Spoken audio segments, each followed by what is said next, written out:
चलिए अब आगे समझिए। तो सबसे पहले समझना है कि फिजिकल और केमिकल है ना। समझना है अभी कि particles of which matter is matter जो है उसका स्टेट और उसका प्रॉपर्टी जो बोल रहे थे फिजिकल और केमिकल। तो पार्टिकल्स ऑफ मैटर के बीच में क्या होता है, स्पेस होता है, समझ चुके हैं हम लोग, ठीक है। दूसरा, पार्टिकल्स ऑफ मैटर हमेशा मोशन में होते हैं, पार्टिकल्स ऑफ मैटर हमेशा एक दूसरे को अट्रैक्ट करते हैं। और डिफ्यूजन भी पिछला में समझा दिए थे, ठीक है। डिफ्यूजन क्या बताए थे कि जब when the particles of matter intermix, यानी कि पार्टिकल्स ऑफ मैटर मिल जाएंगे, बताए थे ना, ये सेंट वाला जो छीट रहे थे, घर में फैला दो तो फैल जाएगा, ठीक है।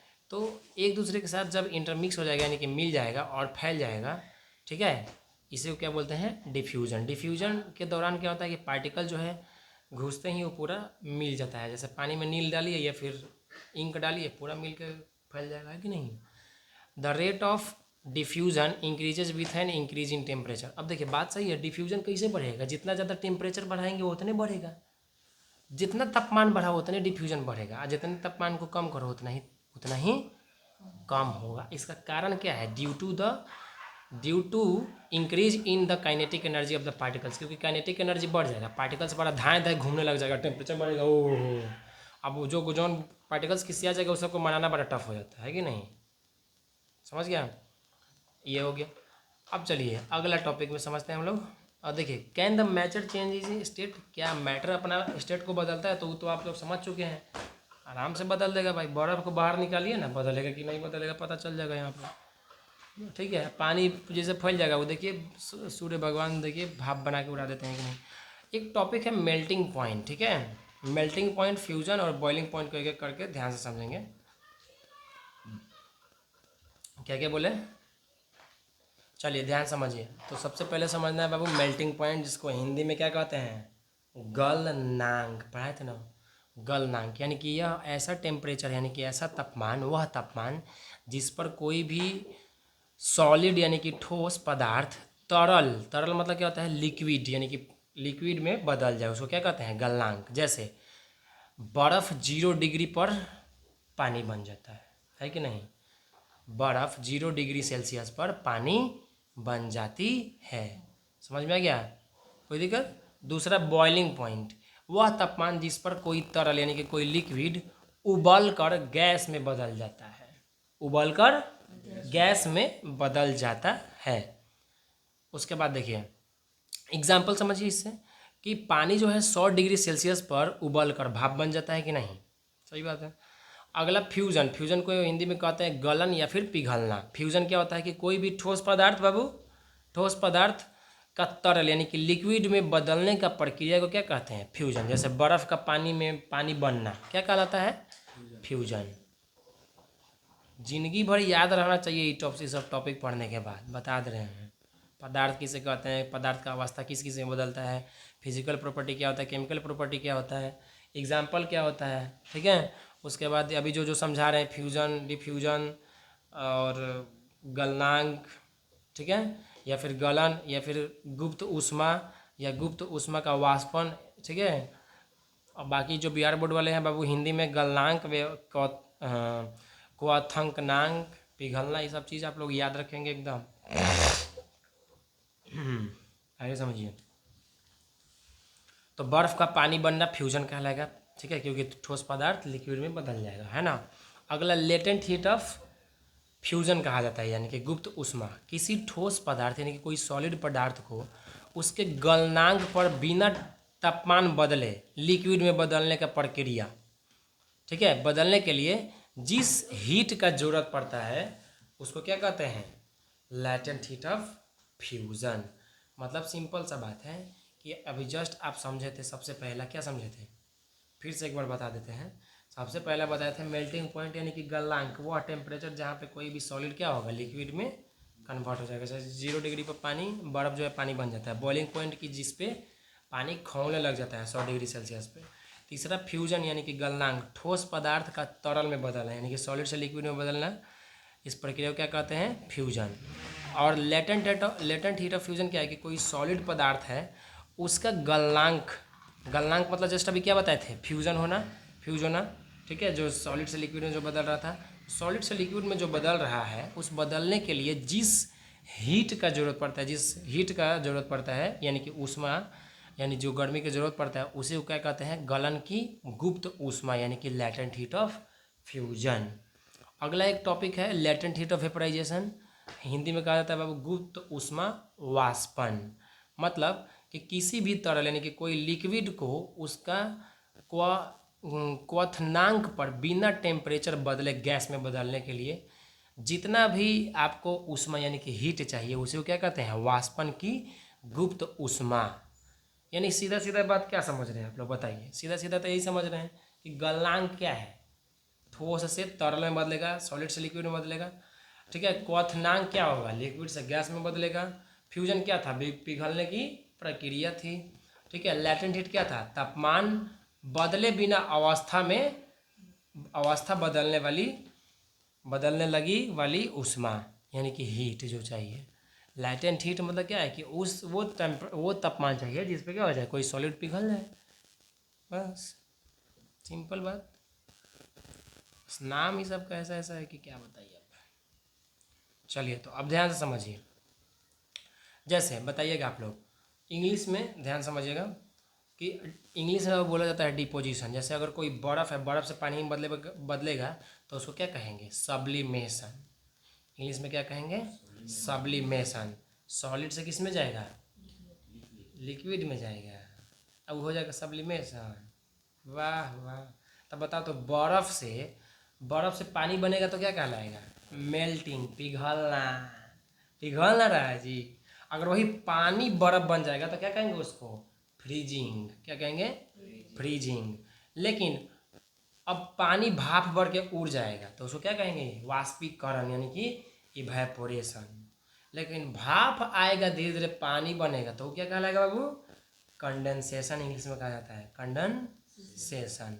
अगला, जब कोई बर्फ़ है और बर्फ़ क्या होगा, बर्फ़ अगर उड़ उड़ के गैस में बदल रहा है तो उसको क्या कहते हैं बाबू, सब्लिमेशन, ठीक है।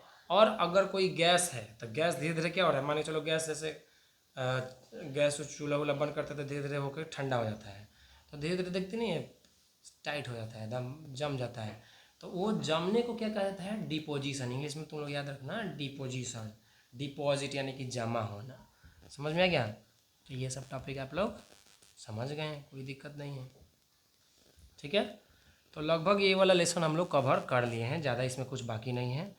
और देखिए एक चीज़ और बताना है आप लोग को, लगभग आप लोग समझ गए ये सब। 100 डिग्री सेल्सियस में कितना केल्विन होता है, 273 केल्विन होता है, ये तो आप लोग को याद होगा ही। अच्छा, सॉलिड CO2 समझते हैं, सॉलिड CO2, कार्बन डाइऑक्साइड जो होता है बाबू, सॉलिड यानी कि ठोस, यानी कि इतना ज़बरदस्त कि ठोस CO2 द्रव्य अवस्था में आए बिना, यानी कि वो क्या होगा कि एकदम सॉलिड CO2 है, एकदम खचाखच भरा हुआ वाला है, वो किस अवस्था में नहीं आएगा, द्रव अवस्था में नहीं है।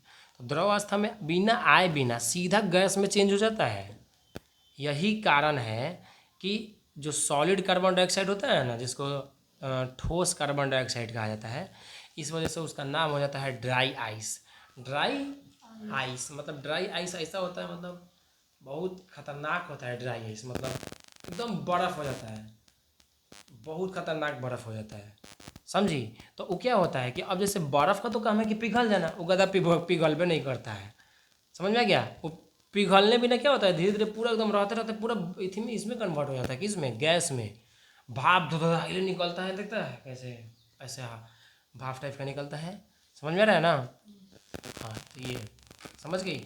अगला है प्रेशर। जैसे अभी जस्ट समझिए प्रेशर और टेम्परेचर की, जैसे ही आप टेम्परेचर बढ़ाइएगा, तापमान बढ़ाइएगा तो खोलना जल्दी जल्दी खोलने लगेगा, पार्टिकल्स जब जल्दी जल्दी भागने लगेगा, ठीक है। ये सब चीज़ तो आप लोग समझ गए, कोई दिक्कत नहीं है।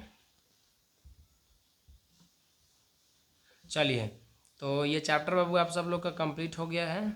बाकी रहा बात इसका नोट्स, क्वेश्चन आंसर लिखना, और ठीक है, क्वेश्चन आंसर लिखना हुआ, नोट्स बनाना हुआ, क्वेश्चन प्रैक्टिस करना हुआ, एक्टिविटी करना, एक्सपेरिमेंट करना, जो भी करना है वो सब आप लिखने से आप समझ जाएंगे, ठीक है।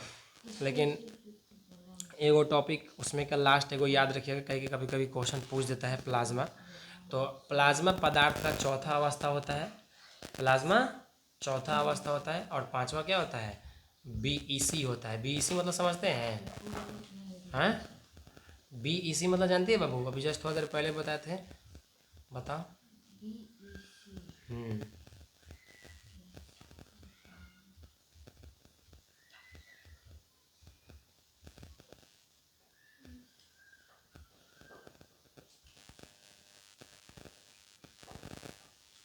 प्लाज्मा बोले हैं कि वो फोर्थ स्टेट होता है, यानी कि चौथा स्थान होता है।